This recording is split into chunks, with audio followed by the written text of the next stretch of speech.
Bonjour Vincent. Bonjour. Merci de nous rejoindre au Salon Zen de Paris. Un plaisir. Tu viens de faire une petite conférence. Une grande conférence. Grande conférence, avec ouais. beaucoup de monde et c'était très intéressant. Grande qualité d'attention et d'imprégnation. Ouais. T'as fait, c'était sur le bonheur, c'est ça? Ouais. L'onde de charme ou la circulation du bonheur. Et alors je voulais discuter particulièrement d'un de tes derniers livres qui est L'homme expliqué aux femmes. Oui, j'ai voulu un peu jouer sur l'idée que les mecs sont dans un désarroi par rapport à leur rôle, mais que les plus dans la contradiction, l'incompréhension et le désarroi, ce sont les femmes par rapport aux mecs. Elles ne savent plus trop qu'est-ce qui se passe, quoi. Pourquoi il y a une perte de libido, pourquoi il y a une absence de désir, pourquoi il y a un oubli de ce que c'est la séduction, pourquoi c'est tout de suite, pourquoi c'est brutal, pourquoi c'est des mufles, ce sont des mufles. Donc voilà, c'est un livre philosophique qui explique la transition aujourd'hui qui a lieu dans la virilité. On passe d'une virilité guerrière, vindicative, à une virilité de l'onde de charme, beaucoup plus ouverte, qui accepte ses failles. Donc ça c'est ton constat. Ouais. Donc il y a un décalage, l'homme est plus homme, la femme est plus femme, ou est-ce qu'on évolue, ou est-ce que c'est véritablement... C'est pas que l'homme est plus homme, c'est que l'homme en peut plus de devoir porter une virilité qui est inaccessible, perfection, connaître tout, assuré physiquement, mentalement, professionnellement. C'est une sorte de virilité qui se décline selon la performance. Tout l'homme doit être performant, et il en a ras-le-bol, et puis en plus il y croit plus, parce qu'il a été éduqué par des femmes qui étaient très performantes déjà, tu vois, je parle des trentenaires, et du coup on sait très bien que c'est un leurre et que c'était en fait pour installer la phallocratie, le pouvoir masculin. Donc on est en pleine crise où les hommes commencent à renouer avec la sensibilité, avec l'émotion, avec le mélange, le partage, et tout en restant homme aussi. On n'est pas dans l'unisexe, on n'est pas dans l'androgynie, on a affaire à une nouvelle virilité d'hommes qui sont pleinement hommes, mais qui sont non pas dans le pouvoir sur l'autre, mais dans la puissance qui rayonne. Mais c'est aussi un problème, je suppose, du côté des femmes, ou si les hommes jouent leur rôle d'hommes et tu dis s'ouvrent sur leur côté plus féminin, dans le coup l'harmonie va automatiquement s'installer. Complètement, mais les femmes, vraiment, moi je les vois pas du tout comme responsables de notre crise. On a souvent dit que finalement la crise masculine c'était parce que les hommes n'avaient pas de rôle, une sorte de crise des rôles. Mais moi la crise de rôle je l'ai depuis le début, enfin il n'y a pas de crise de rôle. J'ai toujours eu des femmes qui étaient libres de leur corps, libres de leurs désirs, qui votaient, qui avaient des voitures, qui s'assumaient et qui travaillaient. C'est tout ce que tu as connu, oui. Voilà, tout ce que j'ai connu, donc ouais. C'est pas pour ça que je suis un peu patraque dans ma masculinité, parce que ce modèle-là, il n'est pas nouveau. Ça, c'est valable pour ceux qui ont 50 ans. Les mecs de 50, 60 ans, oui, il y a eu peut-être un choc à l'entrée des femmes dans la vie active, etc. Nous, on a tout le temps connu ça, et pourtant, à ce qui paraît, notre désir est en berne, on est dans ce que j'appelle la flemme d'aimer. La flemme d'aimer, c'est-à-dire qu'on préfère plutôt se masturber devant un film pornographique plutôt que d'aller draguer et d'aller s'empêtrer dans des relations humaines. Et c'est dramatique, et je vois comment, par exemple, la consommation gratuite de pornographie fait qu'on est complètement en satiété, qu'on est rassasié et qu'on perd la soif, qu'on perd la gourmandise, qu'on perd l'idée que finalement l'amour, le faire l'amour, la sensualité, tout comme l'amour des sentiments, est un jeu vivifiant qui nous donne de l'énergie. On est vraiment dans la flemme d'aimer aujourd'hui, donc ça c'est le constat, et j'essaie après de voir comment on s'en sort et comment déjà il y a des masculinités qui arrivent à trouver des voies un peu plus excitantes. Donc qu'est-ce que l'homme recherche, ou qu'est-ce qu'il devrait chercher ? L'homme, ce qu'il recherche, c'est l'amour des femmes. Ouais. Ce qu'il recherche, c'est un sentiment de dignité, se sentir heureux d'être debout, se lever tôt et travailler. Voilà. Et il recherche vraiment l'idée que la vie vaut la peine d'être vécue, et donc un sens de sa vie. Et il doit vraiment se défaire de l'idée que c'est dans la concurrence, la compétition et la domination qu'il va asseoir sa virilité. Et au bout du compte, j'analyse dans le livre, par exemple, comment finalement la masculinité est un sport d'équipe. On ne peut pas être le masculin contre tous les autres hommes. C'est finalement mes meilleurs potes qui vont faire que je vais arriver à draguer. C'est mes meilleurs potes qui vont m'asseoir aussi dans une sorte de puissance rayonnante. C'est en fait un hymne à la puissance qui rend les autres généreux. C'est pas le pouvoir qui écrase, mais c'est la puissance. C'est vraiment une analyse de la puissance. J'aime beaucoup ce mot parce que j'en fais quelque chose de positif, et je préfère, plutôt que de parler de virilité, ça veut plus rien dire, j'appelle ça la puissance. Mais pas la puissance écrasante. Pas du tout, c'est pas le pouvoir. Ce qui écrase, c'est le pouvoir. C'est-à-dire, je me hisse au détriment de l'autre. Là là, au contraire, avec l'autre.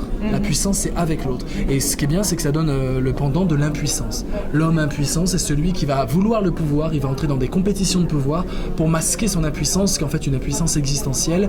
L'impuissance a donné du sens à sa vie et du sens à son corps. J'ancre vraiment la virilité aussi dans le corps de l'homme. J'en fais pas quelque chose de désincarné. Être un homme, c'est aussi avoir un sexe d'homme, et donc avoir un plaisir en pénétrant, en rentrant, et j'essaie de voir toutes les conséquences de ça, mais vraiment de façon très poussée.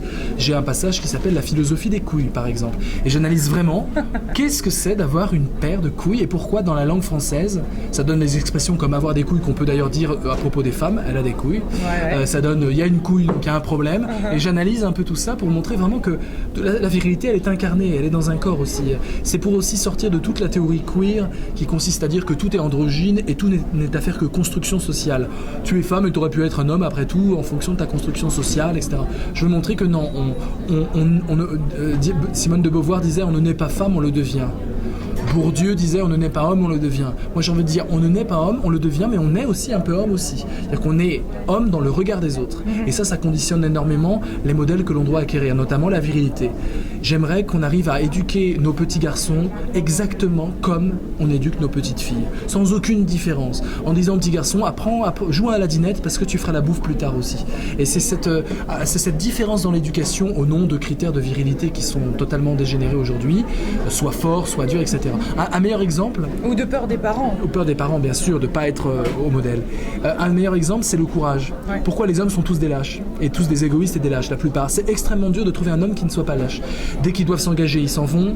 En tout cas, les femmes se plaignent de ça. Moi, j'entends les femmes de 30 ans, les mecs s'engagent plus, les mecs, ils font semblant de tout savoir, mais en fait, ils savent rien. Ça, c'est le plombier, tu vois, quand t'appelles le plombier et qu'un mec est passé derrière, c'est l'horreur. J'avais un ami plombier qui disait ça. Quand c'est une femme qui appelle, je sais qu'il y a 2-3 trucs, une petite fuite, il n'y a rien à faire. Quand c'est un mec, non seulement il y avait un truc, mais il a voulu lui-même dire moi je sais, et il savait pas, et donc il a fait empirer les choses.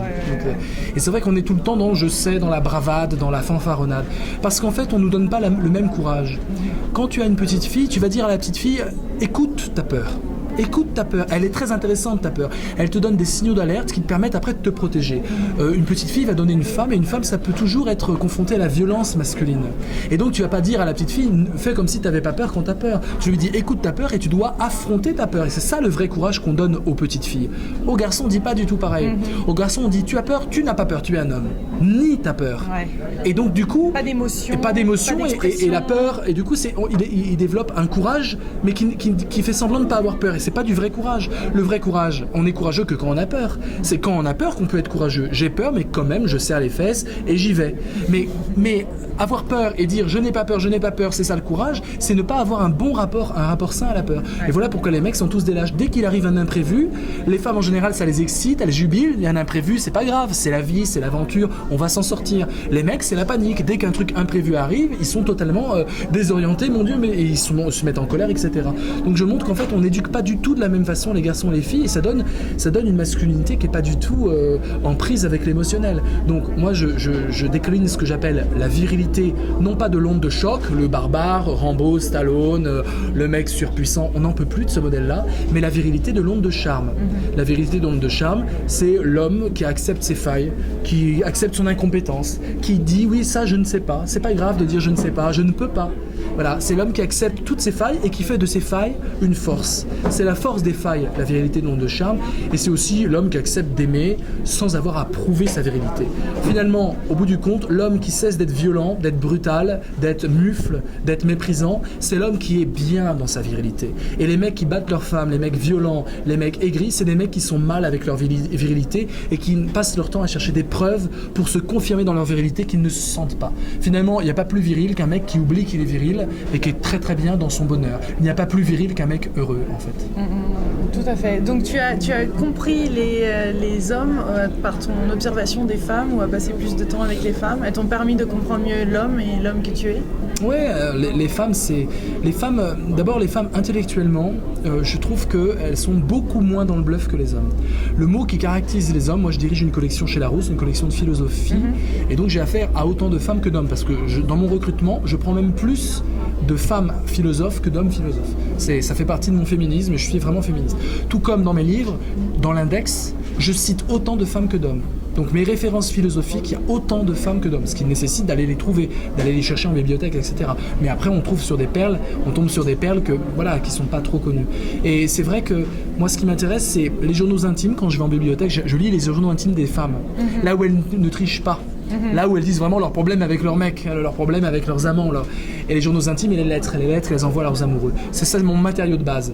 Après, il y a les discussions avec les femmes, mais mon matériau, c'est les journaux intimes et les lettres, la correspondance des auteurs. Et je vois comment ça sort. La correspondance de Virginia Woolf, la correspondance de Catherine Mansfield, la correspondance de plein d'auteurs femmes. Et à partir de là, on a vraiment un terrain intéressant. En plus, les femmes, elles bluffent beaucoup moins quand elles sont philosophes. Elles ont des vraies questions existentielles qu'elles cherchent vraiment à régler. Or, les hommes, je regrette, mais quand ils commencent à s'intéresser au monde intellectuel, c'est pour bluffer, c'est pour afficher, c'est pour répéter les galeries. Il y a très très peu d'hommes intègres. Et je constate ça, et je constate que vraiment, on a énormément plus de probité et d'exigence du côté femme que du côté homme. Donc finalement, celles qui m'ont donné le meilleur éclairage sur les hommes, ce sont effectivement les femmes, parce qu'elles sont plus intègres et parce qu'elles sont dans un véritable problème. Elles ne savent pas pourquoi les hommes sont dans la flemme d'aimer aujourd'hui. Est-ce qu'on a un rôle à jouer en tant que femme ? Est-ce qu'il y a quelque chose à faire ? Ouais, il y a 3 rôles. Le premier rôle, c'est dans l'éducation, si vous avez des enfants, c'est d'éduquer exactement le petit garçon comme la petite fille. Ça, c'est culturellement, c'est très très dur. C'est-à-dire avec la même douceur, avec la même devoir d'empathie. C'est-à-dire que la petite fille, on va lui apprendre à être empathique. Parce que dans un rôle complètement idiot et traditionnel, la petite fille est là pour calmer le garçon. Elle est là pour écouter le garçon et pour calmer la colère du garçon, la violence du garçon. Donc refuser ce jeu-là, ne pas rentrer là-dedans, et donner exactement le même matériel éducatif à des garçons et aux filles. Que ça soit les mêmes jeux, les mêmes... Sportifs ? Ouais, les mêmes sports. C'est eux qui vont choisir. La pression sociale sera suffisante pour faire des sélections. Ne pas surajouter en tant que parent en disant oui, mais alors ça c'est une fille, garçon. Si le garçon veut danser, il fera de la danse. On peut être un très très viril et très mec et danser. Et si le garçon devra repasser ses chemises plus tard. Ne pas dépendre d'une femme. Ne pas dépendre. Éduquer les hommes à l'indépendance. Qu'ils arrêtent de vouloir chercher maman. Qu'ils arrêtent de vouloir chercher maman pour dire c'est la faute de maman. Qu'ils arrêtent de dire la faute à la femme. Depuis Adam et Ève, Adam, qu'est-ce qu'il a ? Il a croqué la pomme. Il est responsable. Mais il a dit c'est pas moi, c'est Ève. C'est Ève qui m'a demandé et par politesse, j'ai croqué la pomme. Et ce complexe d'Adam, on le retrouve encore aujourd'hui tout le temps. Dès qu'un mec est acculé, attention, dès qu'un mec est pris en défaut, il dira toujours c'est la faute à une femme. Toujours la faute à ma mère, la faute à ma femme. Donc arrêtez avec ce système toujours de reporter ses responsabilités sur les épaules des femmes. Première chose, c'est l'éducation. Deuxième chose, ce que vous avez à faire, c'est à éduquer les hommes dans la relation d'homme à femme. Oui. C'est-à-dire qu'un mec qui, par exemple, ne peut pas faire l'amour sans avoir le regard ouvert parce qu'il est pornographié dans ses instincts, il est tellement habitué à la pornographie qu'il a besoin de voir, il est obsédé par la vue, lui dire tu vas fermer tes yeux et tu vas juste te laisser aller et je vais t'apprendre à faire l'amour. Et bien on apprend à faire l'amour au contact de qui ? Non pas au contact des films porno, au contact des femmes. Et il y a un rôle éducatif là à jouer énorme. Un rôle éducatif énorme. On arrive à sortir des schémas débiles des films porno, de performance, etc. Parce qu'un jour une femme, peut-être une femme plus âgée, nous dit cool, t'as rien à prouver, on a juste à s'amuser ensemble, ferme tes yeux et colle-toi à moi. Ce qui est extrêmement dur à faire aux hommes aujourd'hui. Les hommes de 30 ans, se coller et ne plus voir, c'est comme s'ils étaient aveugles et impuissants. Et la troisième chose très importante, c'est que vous avez à exiger l'égalité des droits en permanence.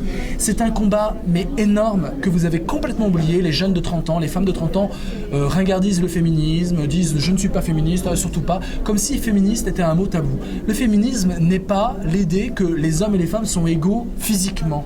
Ça c'est des couillons de réactionnaires, c'est les abrutis virilistes des Zemmour et compagnie qui nous ont fait croire que le féminisme était là pour abolir les différences sensuelles et physiques. C'est pas du tout ça.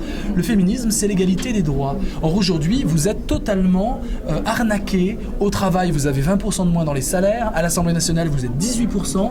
Vous êtes totalement arnaqués. Donc à un moment, il va falloir dire il y a une exigence à porter, c'est-à-dire on va véritablement s'intéresser aux femmes, recruter des femmes et exiger une égalité des droits. Et c'est un féminisme à remettre au goût du jour et à déringardisé. Aujourd'hui, il est assez ringardisé, c'est très années 70. Or, aujourd'hui, il n'a jamais été aussi criant. Il y a quand même, en France, une femme qui meurt sous les coups de son conjoint tous les 3 jours. Donc, je veux dire, on est un pays barbare. On va donner la leçon aux Arabes et aux musulmans en disant, regardez votre femme, vous leur mettez des voiles, et nous, on les tabasse, on les envoie à la morgue. Donc, à un moment, il faut se regarder un peu peu le nombril et dire qu'on est dans une société extrêmement violente par rapport aux femmes, que 80% des pauvres de la planète, ce sont des femmes, et donc le féminisme est au goût du jour, et les femmes ont un combat à déringardaliser le féminisme en disant on ne peut plus transiger avec ça. Parce qu'en fait, elles portent tous les arcanes de la société. Elles portent tout, les femmes. Elles portent l'éducation des enfants dans toutes les... parce qu'on a appris aujourd'hui, les chiffres sociologiques sont tombés, on sait que les hommes n'ont pas évolué là-dedans. C'est un mythe. Les hommes, quand ils lavent la vaisselle, ils attendent qu'on leur dise merci. C'est comme si c'était une faveur qu'ils accordent aux femmes. Dès qu'on dit le mot enfant, on dit femme, on dit mère à côté, on dit pas père. Donc ça, c'est des vrais combats à mener. Et c'est l'injustice aujourd'hui, elle porte là-dessus. Il faut aussi être vraiment féministe. Et ce qui est intéressant, c'est que j'essaie dans mon livre de montrer que le féminisme se conjugue avec la virilité, se conjugue avec la masculinité. L'avenir de la femme, c'est peut-être des hommes féministes. Et tu parles aussi beaucoup de fusion humaine, et que finalement, on pourrait réussir à trouver notre liberté aussi dans cette fusion. Ça veut pas dire soumission. Non. Ça veut pas dire disconnexion. Bien sûr, ça veut pas dire déconnexion. Enfin, des connexions je pense que sans être nous-mêmes. Oui, il faut qu'on se mélange, quoi. Et le mélange humain, c'est une alternance entre des moments de fusion, des moments de rire, des moments de partage émotionnel, où on va fusionner dans l'émotion, fusionner dans... Je sais pas, ça peut être au resto et discuter et refaire le monde, ça peut être assister à un spectacle, ça peut être faire la révolution, peu importe. Mais des moments de fusion et des moments de dissociation, on se dit au revoir, et on revient à soi, on revient à son jugement critique, la capacité de juger par soi-même, c'est important, parce que si on vit que de la fusion, on perd tout sens politique et on ne fait que suivre. Donc le mélange humain, c'est une alternance de fusion et de dissociation. Je me mélange aux autres et ensuite je reviens à moi-même, mais enrichi par les autres, transformé par les autres. Or aujourd'hui, on vit une ère où l'autre est un danger potentiel et le fait de fusionner est un peu dangereux parce que ça nous transforme. Les amis, quand ils se quittent, ils disent « reste toi-même ». Ils disent pas « surtout transforme-toi au contact des autres ». Moi, j'ai envie que quand on se dise à un ami « au revoir, on se retrouve dans 2 ans », plutôt qu'ils me disent « surtout reste toi-même », qu'ils me disent « surtout, j'ai envie que tu sois transformé quand je te vois dans le bon sens, dans le sens de l'onde de charme, dans le sens de l'acceptation de tes faiblesses et dans le sens de la générosité, voire de l'amour, si on veut des grands mots. Et après, vivre pleinement, retrouver, en plus quand on retrouve la personne comme ça, on peut véritablement refusionner. C'est-à-dire savoir Exactement. aussi s'arrêter et pour mieux apprécier l'autre. Dans un couple, pareil. Exactement. Ah ça, je fais des grandes pages sur le couple. Le texto, ça va pas. Voilà. Non, pas de texto. Il faut couper. Non, mais il faut surtout qu'on mette juste un point d'interrogation sur l'institution couple. Ouais. Juste. On l'a fait dans les années 70 et depuis 40 ans, on ne le fait plus. C'est-à-dire que le seul modèle qui est donné à des jeunes de 15 ans, c'est le couple obligatoire. Alors le couple peut mal aller, le couple peut aller avec du conflit, mais il n'y a que le couple. Il n'y a pas une seule fiction qui nous montre une femme qui aime 2 hommes et c'est pas le sujet de la fiction. Si elle aime 2 hommes, c'est que c'est le bordel, c'est qu'elle doit trancher, c'est que ça va mal, que c'est une crise, etc. Mais une femme qui aimerait 2 hommes et que c'est pas le sujet de l'histoire c'est une intrigue policière quelconque. Mais il n'y a aucun modèle là-dessus. Dans le livre Millennium, qui est quand même un grand succès de librairie, la femme aime 2 hommes et ça pose aucun problème. Il est mis à l'écran, ce livre, il devient un film, la femme n'aime pas 2 hommes, elle forme un petit couple. Ça montre bien que le vrai tabou aujourd'hui, c'est de questionner l'idée du couple, de dire que l'amour, c'est pas faire un couple obligatoirement, ça veut pas dire, c'est pas non plus un hymne à la partouze, c'est pas un hymne à la polygamie, c'est un hymne à la liberté. Et que vouloir faire couple, le couple obligatoire, c'est ce que j'appelle l'encouplement. On dit aux jeunes, si tu veux aimer, tu dois t'encoupler. C'est-à-dire former un pacte de dépendance mutuelle et de possession mutuelle. Et ça, c'est le pire qu'on puisse voir aujourd'hui. Donc aujourd'hui, tout le monde se fourvoie.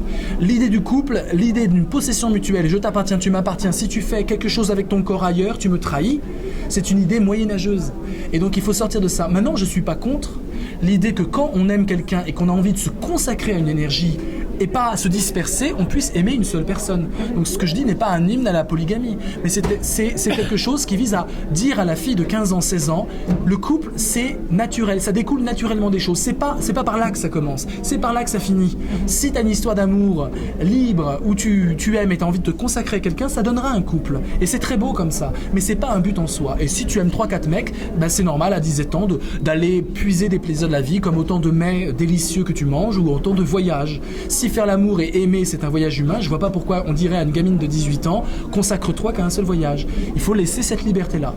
Et cette liberté-là, elle est totalement tabou. Quand tu fais un discours comme ça, tu te fais traiter de Pol Pot ou d'Hitler de l'amour. J'ai eu dans Libération, dans des grands médias, j'ai tenu ce discours-là en disant il faut qu'on sorte de l'encouplement obligatoire et j'ai eu une réaction extrêmement violente parce que les gens sont aliénés.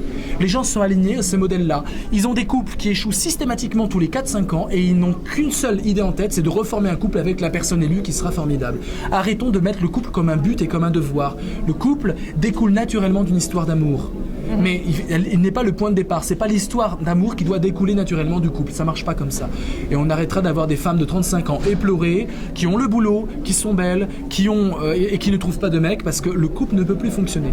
Le couple fonctionnait dans des temps lyriques, quand l'homme pouvait partir à la guerre, et que la femme devait rester au foyer, et qu'il fallait évidemment une fidélité énorme, parce que le mec, s'il est au front pour défendre la patrie, et qu'il s'imagine que sa nana est en train de s'amuser avec l'ennemi, il devient fou le mec. Le couple n'est valable que sous horizons de guerre, de temps lyriques, de déchirures, de grandes révolutions. Aujourd'hui, on est dans les temps Ikea. Qu'est-ce que voulait former des petits couples, le temps Ikea?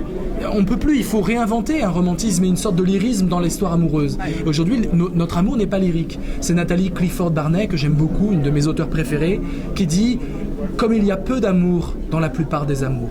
Et c'est ça l'encouplement. Ça fait qu'on est ensemble et au bout du compte, c'est des machines à tuer l'amour. C'est des tue-l'amour. Le couple aujourd'hui, l'encouplement obligatoire est un tue-l'amour. Et on s'étonne de dire que les gens divorcent alors qu'ils ont un bébé au bout de 3-4 ans et qu'ils passent de couple en couple en couple en couple. Alors qu'en fait, ce qu'il faut, c'est d'abord aimer, c'est-à-dire d'abord se donner, d'abord miser sur la relation de l'alchimie humaine. Et ensuite, si tu as envie de te consacrer à l'autre, tu ne formeras même pas un couple. Il y aura l'autre, il y aura toi, il y aura l'histoire d'amour entre vous qui vous unit de façon libre et de façon épanouie. Et ce que tu nous dis, c'est que l'amour, finalement, c'est pas un sentiment, mais c'est un événement. Exactement. L'amour n'est pas un sentiment. Quand il y a de l'amour, c'est un cocktail de sentiments. L'amour est un événement, ça te tombe dessus, ça t'arrive et ça te bouleverse. L'amour, tu ne maîtrises pas. Un sentiment, tu peux essayer de le maîtriser, etc. Mais l'amour est un événement qui te bouleverse, qui remet tout en question. Et donc, quand ça arrive, c'est quelque chose de très précieux. À toi de faire attention. C'est comme quelque chose qui t'arrive de bien, qui vient un peu du ciel, qui tombe un peu du ciel. On tombe amoureux. Donc, on voit bien que c'est quelque chose d'aléatoire. Tu aurais pu ne pas tomber. Tu trébuches. C'est un accident de parcours, l'amour. Et cet accident, tu peux en faire quelque chose de beau. Si tu ne vas pas mettre du devoir. Si tu ne veux pas mettre de « je t'appartiens, tu m'appartiens ». Si on dit vraiment « je t'aime » et non pas « je t'ai ». Or, il y a plein de gens qui disent « je t'aime » pour en fait dire « je t'ai ». Et là, ça fonctionne pas. L'amour est un événement et c'est vrai qu'on a envie de le contrôler. Et aujourd'hui, on est tellement dans l'idée d'une consommation de l'autre que dès qu'on est amoureux, on veut contrôler la chose. Comme on contrôle sa canette de coca et qu'on peut en racheter, etc. Comme on contrôle tous les biens de consommation, son iPhone, etc. Et ben, on a envie de contrôler l'amour. Il m'arrive l'amour, et ben, je vais le contrôler. Tu m'appartiens, attention. Il faut éviter la mise en contrôle de l'amour. C'est William Reich, un grand philosophe, qui disait « Dès qu'on aime, il faut accepter l'insécurité ». Et aujourd'hui, on a perdu cette leçon de sagesse-là. Merci, quel beau moment Vincent, merci. Merci à vous.